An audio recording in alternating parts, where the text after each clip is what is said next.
Yo, what is going on, guys? I hope everyone's having a fantastic day today. So more news on the Philadelphia Eagles. The NFL season has officially started, and the Eagles play on Sunday, a couple more days, and we are in game day finally. Want to discuss a couple things. One, during practice, a couple things I want to go over. Michael Clay had his press conference the other day. I want to go over what he said on that. And another Patriots starting injury down for the first game of the season against our Philadelphia Eagles. So let's get into it. Because I've seen enough horror movies to know any weirdo wearing a mask is never friendly.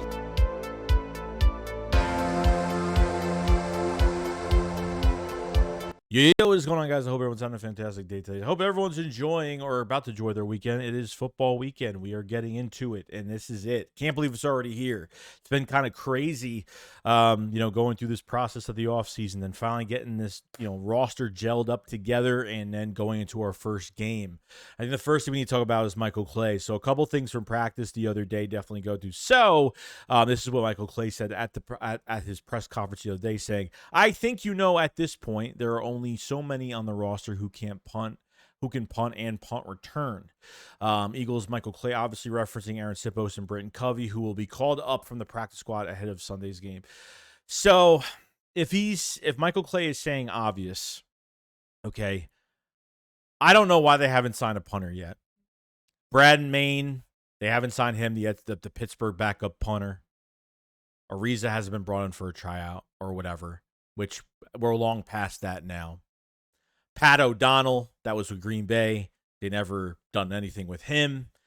And so far, unless they sign a punter on Friday or today or at the end of today, I don't see much of. I think Aaron Sipos is going to be back, which really, really sucks. I'm going to say, as to what Michael Clay seems obvious, I would say that Britton Covey will be the punt returner for this team going forward. Back when we got the depth chart the other day against the Patriots, we had obviously Boston Scott, Quez on kick returns. You didn't really have, Britton Covey obviously on the punt returns. You had Boston Scott on punt returns as well. But, it's just... I think it's going to be Britton Covey's going to be. It's going to be if you see Britton Covey, that's going to be brought up from the active from the practice squad to the active roster. They're going to be starting that whole entire thing of moving him up 3 times for him to be the starting punt returner. Give Devin Allen a damn shot at kick return, please, for one game. That's all I want. For 1 or for 2 or something. Trust me. I don't mind Boston Scott and Quez a kick return, but it's not my favorite approach. And you threw him into that preseason finale, and Devin Allen should have done punt returns and kick returns, and he actually did really well at kick return, a 74-yard return on the first try. This guy's got track star speed. He's got Olympian speed. Use him, goddammit. Use him. Okay. I don't even the return specialist is really not my huge problem right now. It's where we're punting the football and giving teams good advantage points on the field, is because the kick return rule and everything like that is we get a lot of be calling fair catches regardless of where they're at. Okay, the new fair catch rule on kick returns. So maybe the Eagles don't have so much value into return specialists for those reasons, especially on kick return. For punt, punter's the most important one here because this is where the ball's going to be placed. This is where, whether it gets blocked or you punt only 20 yards like he did, like Aaron Sipos did in that preseason game. If I was Michael Clay is just like, you made no moves. Besides T.Y. Zentner, you have made no moves to put competition in this room at all. The entire training camp. If I was Michael Clay, every week I would have brought in a new guy. Every week. Don't care name, don't care nothing. I look at the waiver wire. Not the waiver wire for punters, but free agency. I would have brought in so many guys. And they've worked out at 4 or 5. They worked out 4 or 5 guys, but after the final preseason game. By the start of training camp, I would have gave T.Y. Zentner a couple weeks. And if I didn't feel great, I'd take him out and I'd put somebody else in. I would have made some changes. There wasn't too many building of changes when it comes to the punt position for punter. he's acting like he had no control over this whole situation. It's not up to Nick. It's up to who's got more control, Nick or is it Michael Clay? It's 100% Michael Clay. He's the special teams coordinator. He's the one, dialing up these blocks and on punt return and kick return and putting the right guys in the right spots and getting your specialists, picking your specialists. And the only thing I could say that's like a good thing that we've been hearing lately is Alamati Zacchaeus has been another punter another punt returner for the Philadelphia Eagles or a kick returner. So I wonder if they'll even try him because he's got that burner speed. You know what I mean? But our two most looking kick return, punt return guys, the guys that look like returners, when you put them on the field, they look like it and they play like it, are Britton Covey and Devin Allen. Okay? Devin Allen, after that preseason finale, said he hasn't returned a kick in 7 to 8 years, which told me, okay, I've said this in a million videos because it just annoys me, okay, which tells me that the Philadelphia Eagles, that Michael Clay has not put him on kick return all of training camp, the whole entire training camp. It's just ridiculous. That's just fucking why? Why? I mean, what did you look at the media saying they should have gave him a chance? Like, what made you put Devin Allen at kick return? Why is he even here if it's not for special teams? He's not a starting wide receiver. He's not even a backup receiver at this point. So why is he even here? For screen passes? Is he just used as a body for preseason games? As just a body on the, just for camp and, whatever happens. I mean, I don't get it. There's only so many There's only so many people on your roster who could punt and punt return. But dude, like, you had all this time to go up to Howie and bring in guys, and I would have been very, very assertive. I would have been very aggressive on bringing in punters throughout training camp, not after the preseason finale. Non-stop bringing in guys. I don't see what the problem here is. I really don't. Is Howie stopping you from doing this? I highly doubt it. I highly doubt it. Michael Clay likes his favorites. Aaron Sipos is his favorite. You're telling me that Aaron Sipos, out of all those free agent punters, out of Patrick O'Donnell, and out of Braden Maine that the Eagles had interest early this year, and they had interest in Braden Maine last year, and they didn't even sign him. Who's in control of signing these guys? It's literally Michael Clay. You're telling me that those punters are not even a little bit better than Aaron Sipos. Just not even one of them's better. It just ticks me off. It makes my blood fucking boil. I don't know. I honestly don't know. If one thing fails this year, it's going to be special teams. It's probably one of the worst units I've ever seen because no changes are being made. None. Period. We'll see what happens on Sunday because we'll definitely discuss it. I'll be looking at almost everything in that game to see where guys are lined up and how many punt return and who they bring up to the active roster. We'll find out. But you can't find a better punter than Aaron Sipos. You're full of shit, dude. You're full of shit. And you're just playing favorites at this point. And there's not one guy that's better. That's even better. Is a complete joke. It's a joke right now, and it pisses me off, and I hate this guy. I hate this guy so much. It's part of that Chip Kelly tree. One thing I can't stand about him, I just can't do it. So that's all I got to say on the special teams in general. I know this has been an 8.5-minute video already, but it's just really annoying. It's just, if I was Michael Clay during training camp from the start of everything, or OTAs, because punters don't hit, you know what I mean? I would have brought in a guy every couple weeks. Every couple weeks, I would have brought in guys. If T.Y. Zentner, if they knew T.Y. Zentner, because you know for a fact they didn't have to wait until the last preseason game to figure out T.Y. Zentner was going to lose the job to Aaron Sipos. If they thought he was going to lose the job, and both punters have been playing horribly through these preseason games, I would have made changes way before that.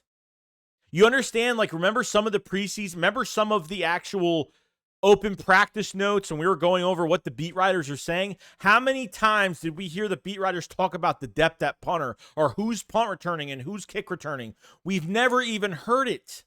Maybe 1, maybe 2 days of training camp we heard depth of what their lineup looked like on who was punt returning first, kick returning second, punting first. Like, nobody said anything. And that was an eye-opener to say that they don't give a shit about special teams. Or Michael Clay doesn't. One or the other. That's all I got to say about that. Now, going to the Patriots game on Sunday, another loss for the Patriots, which Jack Jones, the starting cornerback for the Patriots, is not going to be playing. He has a hamstring injury, so it's really up to Christian Gonzalez, the 17th overall pick for the Patriots, to kind of hold everything down. And you know what, guys? I don't want this to be an easy contest. You know, I mean, this team, our team is very, very good on paper right now, and can't wait to see what happens. But I don't want wins given to us, but we can't control what injuries these other teams have. That's just part of the process. You know what I mean? The Eagles were smarter this offseason. They don't do the mini camp.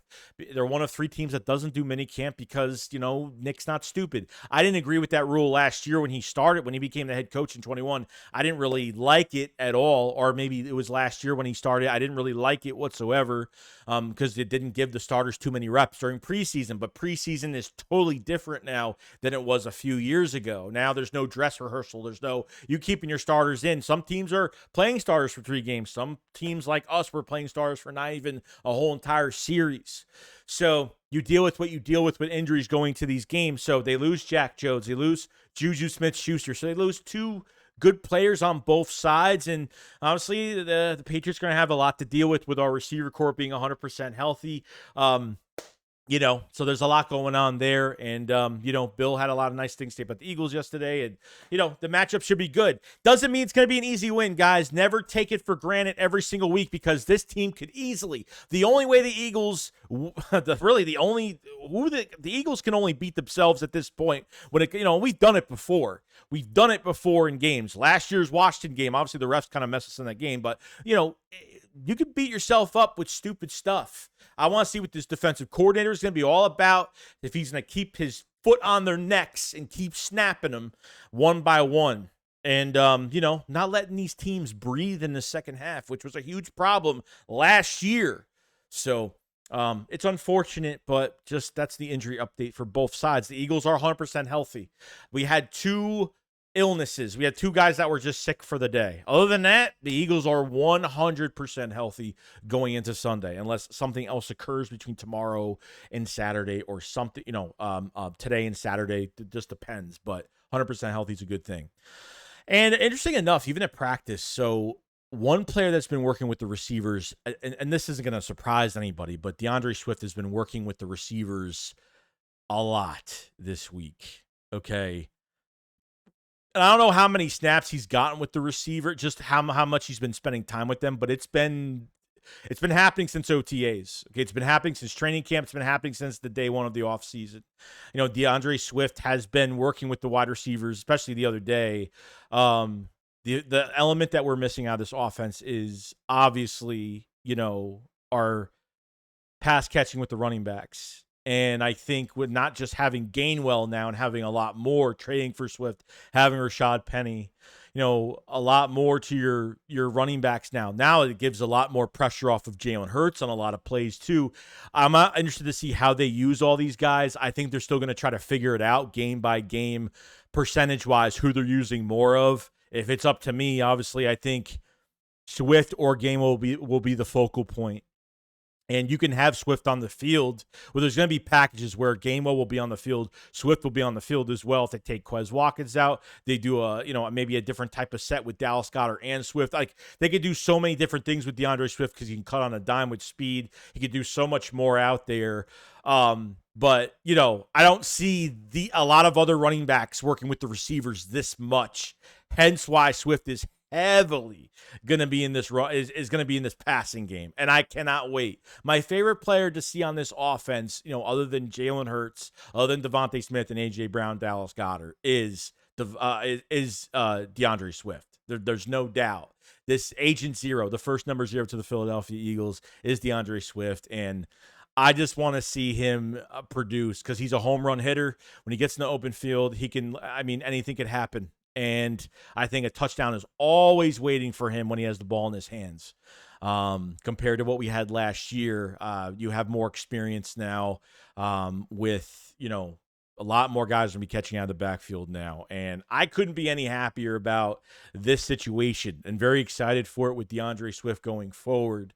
So interested to see enough, like, who they give more snaps to. We're going to go over, after the game on Sunday, we'll go over percentages of how many snaps and each running back has gotten, how they use everybody, how they're going to use Rashad Penny. There's going to be a lot of different, and this is something that the Eagles are going to be learning going forward. Some of these, now like Brian Johnson's got a lot more running backs he can use now, I think is a way better group than last year. All we talk about is these guys distributing the ball well, keeping all these running backs healthy for the end of the season, the end of the year, when we're really going to need them the most, keeping these guys healthy. And obviously, Swift, had not even 2 snaps and he just exploded with the second offensive line. He hasn't even ran behind the first offensive line yet in an actual game.